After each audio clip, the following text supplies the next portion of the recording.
Hello, welcome back. Tak bayangkan satu stadion dipenuhi warna biru dan orange, atau yang sekarang merah.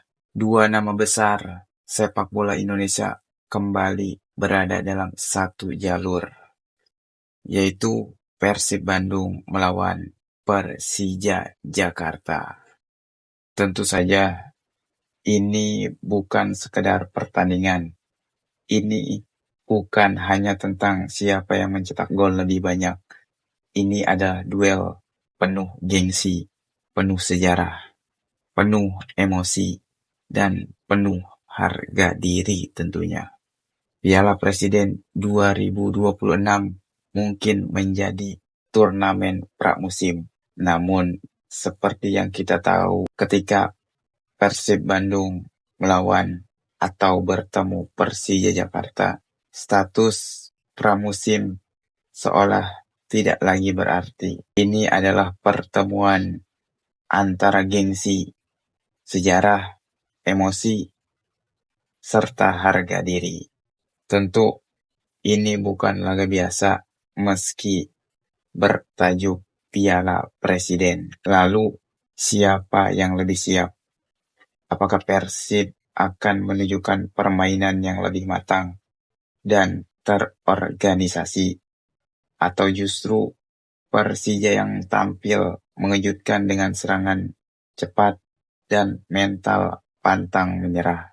Namun, perlu dicatat, kedua tim atau seluruh tim di Piala Presiden kali ini, tentu saja tim-tim ini menampilkan pemain-pemain lapis kedua mereka. Dan tentu saja kali ini kita akan membedah kekuatan dari kedua tim.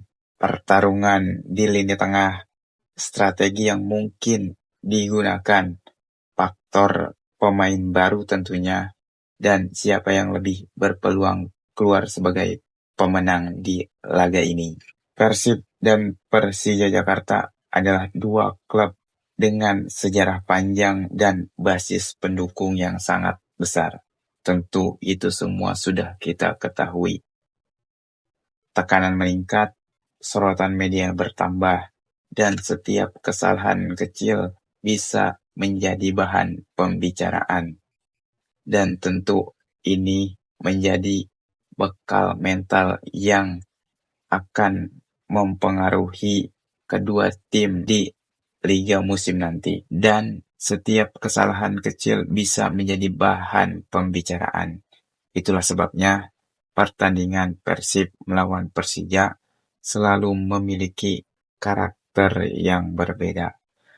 Para pemain mungkin sedang membangun kebugarannya, pelatih mungkin sedang mencoba strategi baru, tetapi ketika peluit pertandingan berbunyi, semua pemain tahu bahwa mereka sedang membawa nama besar klub mereka.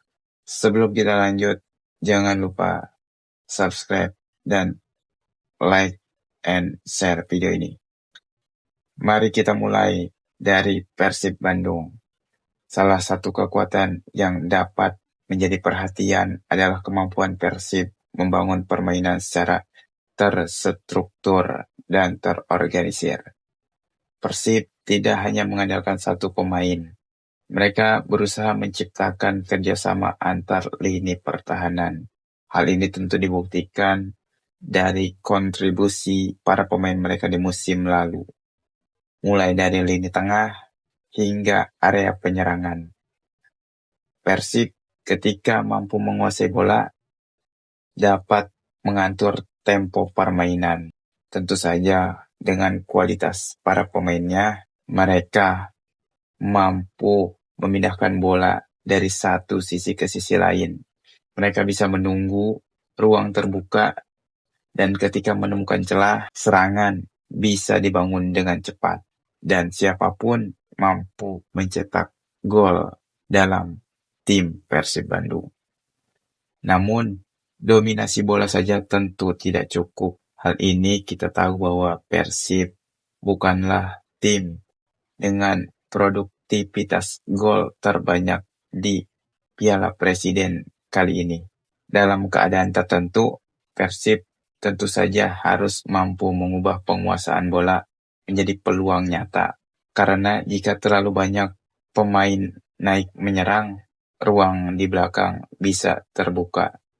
Dan ruang seperti inilah yang dapat dimanfaatkan oleh Persija, terutama di era Sintayong. Kita tahu Sintayong sudah terbiasa melatih timnas Indonesia dan melawan tim-tim besar yang dimana timnas Indonesia kala itu harus dipaksa untuk bermain bertahan dan melakukan counter attack. Oke, sekarang kita beralih ke Persija Jakarta. Ketika mendapatkan momentum, Persija dapat tampil sangat berani. Mereka mampu meningkatkan intensitas permainan, menekan lawan, dan menyerang dengan kecepatan tinggi. Persija juga memiliki kemampuan untuk merespon tekanan. Seperti yang gue bilang tadi, Sintayong sudah terbiasa dengan skema counter attack-nya di timnas Indonesia. Ketika keadaan tidak berjalan sesuai rencana, mereka masih dapat mencoba bangkit dan mengubah jalannya pertandingan. Karakter seperti inilah bisa menjadi modal penting ketika menghadapi Persib Bandung. Namun, Persija juga harus menjaga keseimbangan antara penyerangan dan juga dalam bertahan. Jika terlalu terbuka, mereka bisa memberi ruang kepada Persib. Karena itu, Persija harus menentukan pilihan, menekan sejak awal atau menunggu kesempatan untuk melancarkan serangan cepat. Banyak orang akan membicarakan sisi penyerangan. Tentu, kedua tim memiliki pemain-pemain anyar, terutama di lini serang mereka. Siapa yang akan mencetak gol, siapa yang akan menjadi pemain terbaik. Tetapi pertandingan ini mungkin justru ditentukan oleh lini tengah mereka, karena lini tengah adalah pusat permainan. Tim yang mampu menguasai lini tengah memiliki peluang lebih besar untuk mengatur tempo. Mereka bisa menjaga bola, menghentikan serangan lawan, dan mengirimkan umpan menuju area berbahaya. Ya, walau kita tahu Persib tidak diperkuat oleh sang Profesor Tom Hai yang mampu mengatur tempo dalam permainan. Namun Persib mungkin akan mencoba membangun permainan dengan umpan-umpan terukur. Sementara Persija dapat mencoba memenangkan duel dan merebut bola lebih cepat. Jadi, jangan hanya melihat siapa yang mencetak gol. Perhatikan siapa yang mampu mengendalikan permainan. Karena pemain paling penting belum tentu menjadi pencetak gol. Bisa jadi dialah pemain yang membuat seluruh permainan berjalan. Piala Presiden juga menjadi kesempatan untuk melihat para pemain baru. Apakah mereka sudah memahami strategi pelatih? Apakah komunikasi antara pemain sudah berjalan dengan baik?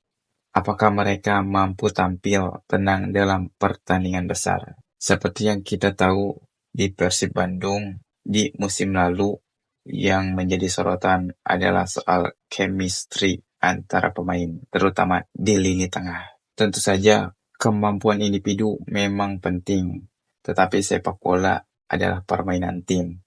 Seorang pemain harus memahami pergerakan rekannya, harus tahu kapan menyerang, kapan bertahan, dan kapan mengambil keputusan. Karena satu umpan terlambat atau satu kesalahan komunikasi bisa mengubah jalannya pertandingan.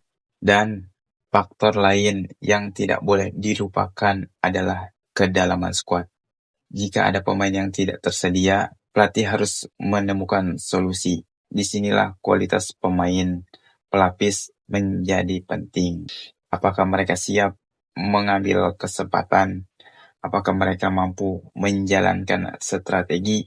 Dan apakah permainan tim tetap berjalan meskipun susunan pemain berubah? Dan disinilah di pramusim itu akan diuji dari tim Persib Bandung maupun Persija Jakarta. Pertandingan seperti ini bisa menjadi panggung bagi pemain yang selama ini jarang mendapatkan kesempatan. Khususnya di Persib Bandung, banyak sekali pemain muda Persib yang mampu tampil bagus di pramusim atau di Piala Presiden kali ini.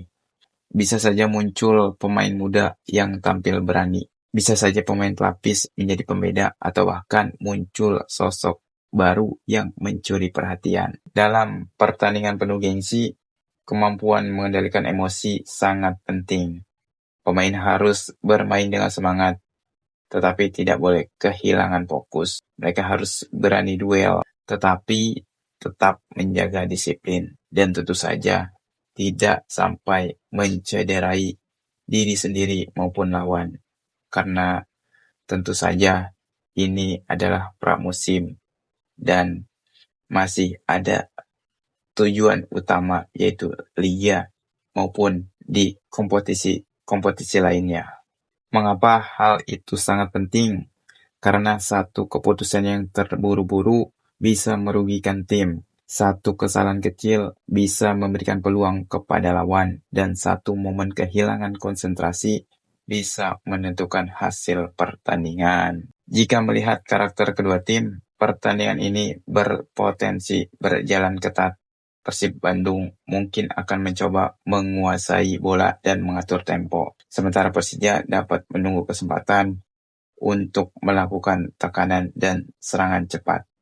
Berbeda dengan pertemuan mereka di musim lalu, justru Persija Jakarta yang terlebih dahulu menguasai tempo dan Persib Bandung yang menunggu momen serangan balik. Tentu saja, babak pertama mungkin menjadi fase untuk membaca permainan. Kedua tim akan berusaha menghindari kesalahan. Namun, jika gol cepat tercipta, pertandingan bisa berubah. Tim yang tertinggal tentu saja akan meningkatkan tekanan. Tim yang unggul akan berusaha menjaga keunggulan atau bertahan. Dan jika skor masih imbang menjelang akhir pertandingan, tentu tekanan akan semakin besar. Persib mungkin memiliki keunggulan dan organisasi dan kestabilan pemain atau kedalaman skuad yang lebih dibandingkan Persija. Namun, Persija memiliki kemampuan untuk memberikan tekanan dan memanfaatkan momentum. Karena itu, pertandingan ini tidak akan ditentukan hanya oleh nama besar. Pertandingan ini akan ditentukan oleh disiplin, efektivitas, ketahanan mental, dan kemampuan memanfaatkan peluang sekecil apapun. Siapakah yang mampu menguasai lini tengah? Siapakah yang mampu menjaga fokus? Dan siapa yang mampu tetap tenang ketika tekanan semakin besar? Sekarang giliran kalian. Menurut kalian, siapa yang lebih siap menghadapi pertandingan ini?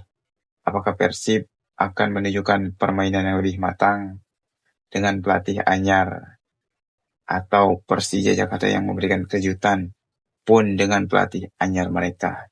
Tulis prediksi skor kalian di kolom komentar. Persib 2-1 atau Persija 2-1. Atau justru pertandingan akan berjalan ketat dan berakhir adu penalti. Menurut kalian, siapa pemain yang paling berpotensi menjadi pembeda? Dukung tim kesayangan kalian. Jaga sportivitas. Gracias por mirar. Adios, vamos.